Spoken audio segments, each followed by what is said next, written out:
G30 SPKI.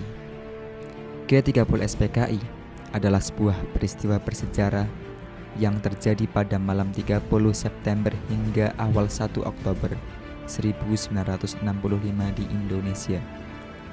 Peristiwa ini juga dikenal dengan sebutan Gestapo atau Gerakan September 30 dan juga disebut Gestok atau Gerakan 1 Oktober. Gerakan ini melibatkan pembunuhan 6 perwira tinggi militer Indonesia dan beberapa orang lainnya dalam usaha percobaan kudeta yang kemudian dituduhkan kepada anggota Partai Komunis Indonesia atau PKI. Mari kita ulas sedikit lebih dalam tentang sejarah G30 SPKI. Sejarah G30 SPKI. Peristiwa G30 SPKI terjadi pada masa pemerintahan Presiden Soekarno yang menjalankan sistem demokrasi terpimpin. PKI sebagai partai Stalinis terbesar di luar Tiongkok dan Uni Soviet memiliki jumlah anggota yang sangat besar. Selain itu, PKI juga mengontrol gerakan serikat buruh dan gerakan petani di Indonesia. PKI memiliki lebih dari 20 juta anggota dan pendukung yang terbesar di seluruh daerah. Pada bulan Juli 1959, Parlemen dibubarkan dan Soekarno menetapkan konstitusi di bawah dekret presiden dengan dukungan penuh dari PKI. Soekarno juga memperkuat angkatan bersenjata dengan mengangkat para jenderal militer ke posisi yang paling penting. PKI menyambut baik sistem demokrasi terpimpin dan percaya bahwa mereka memiliki mandat untuk berkonsepsi dalam aliansi konsepsi nasional, agama, dan komunis atau yang sering disebut dengan NASKOM.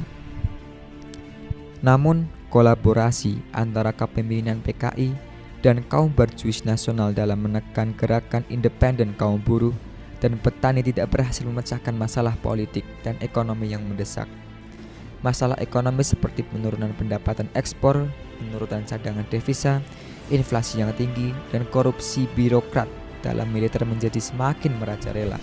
PKI juga menguasai banyak organisasi massa yang dibentuk oleh Soekarno untuk memperkuat dukungan bagi rezim demokrasi terpimpin. Dengan persetujuan Soekarno, PKI memulai kampanye untuk membentuk angkatan kelima yang terdiri dari pendukung bersenjata mereka. Namun, para petinggi militer menentang hal ini. Pada tahun 1963, kepimpinan PKI berusaha menghindari bentrokan antara aktivitas massanya dengan polisi dan militer. Mereka berupaya menjaga kepentingan bersama antara polisi dan rakyat. Pemimpin PKI, D.N. Aidit, mengilhami slogan untuk ketentraman umum bantu polisi. Pada bulan Agustus 1964, Aidit menghimbau semua anggota PKI untuk menjaga hubungan yang baik dengan angkatan bersenjata dan mengajak para pengarang dan seniman sayap kiri untuk membuat karya-karya yang mendukung massa tentara. Di akhir tahun 1964 dan awal tahun 1965, terjadi gerakan petani yang merampas tanah para tuan tanah besar. Bentrokan besar terjadi antara petani dan polisi serta pemilik tanah. Untuk mencegah konvergensi dan revolusioner semakin berkembang, PKI menghimbau pendukungnya untuk tidak menggunakan kekerasan terhadap pemilik tanah dan meningkatkan kerjasama dengan unsur-unsur lain termasuk angkatan bersenjata. Pada awal tahun 1965, para buruh mulai menyita perusahaan-perusahaan karet dan minyak milik Amerika Serikat. PKI menjawab dengan memasuki pemerintahan secara resmi. Pada saat yang sama, para jenderal militer juga menjadi anggota kabinet. Menteri-menteri PKI duduk di sebelah petinggi militer dalam kabinet Soekarno dan terus mendorong citra bahwa angkatan bersenjata adalah bagian dari revolusi demokratis rakyat. Tujuan G30 SPKI. Gerakan 30 September PKI memiliki tujuan yang menjadi perdebatan dan interpretasi berbeda. Namun, beberapa tujuan umum yang dihubungkan dengan gerakan ini adalah 1. Pengambilan kekuasaan. Tujuan utama gerakan ini diyakini adalah untuk mengambil alih kekuasaan pemerintahan di Indonesia.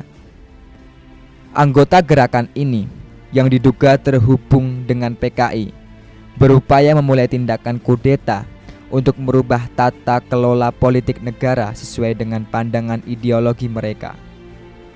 Yang kedua, mendukung agenda komunis. PKI adalah partai komunis yang memiliki pandangan sosialis dan komunis. Salah satu tujuan gerakan ini mungkin adalah menggeser politik nasional ke arah yang lebih sesuai dengan pandangan PKI, yang mencakup redistribusi kekayaan, reforma agraria, dan penghapusan kapitalisme. Ketiga, menghapus pengaruh militer. Gerakan ini juga mungkin bertujuan untuk melemahkan pengaruh militer dalam politik Indonesia.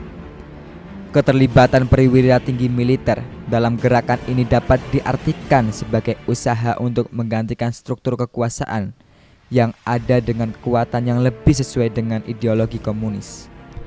Menghapus faksi-faksi tertentu. Ada juga pandangan bahwa gerakan ini bertujuan untuk menghilangkan faksi-faksi tertentu dalam militer atau politik yang dianggap tidak sejalan dengan tujuan gerakan atau PKI. Pembunuhan perwira tinggi militer mungkin juga diartikan sebagai langkah untuk mengurangi resistensi terhadap perubahan politik yang direncanakan. Yang kelima adalah menciptakan perubahan sosial yang luas. PKI memiliki visi perubahan sosial yang luas, termasuk perubahan dalam distribusi kekayaan dan penghapusan ketidaksetaraan. Gerakan ini mungkin bertujuan untuk mendorong perubahan sosial melalui pengambil alihan kekuasaan dan implementasi kebijakan-kebijakan komunis. Adapun perwira yang gugur dalam peristiwa G30 SPKI, 7 perwira tinggi militer Indonesia tewas sebagai hasil serangan yang terjadi. Para perwira yang gugur adalah: yang pertama, Letnan Jenderal Anumerta Ahmad Yani. Yang kedua, Mayor Jenderal Raden Sueprapto. Yang ketiga, Mayor Jenderal Mas Turto Darmo Haryono. Yang keempat, Mayor Jenderal Siswondo Parman. Yang kelima, Brigadir Jenderal Donald Ishak Panjaitan. Yang keenam, Brigadir Jenderal Sutoyo Siswadarjo. Dan terakhir yang ketujuh, Letnan Pierre Andreas. Kematian perwira-perwira ini merupakan bagian dari peristiwa tragis yang mengguncangkan Indonesia pada waktu itu dan membawa dampak yang signifikan terhadap politik dan militer di negara tersebut.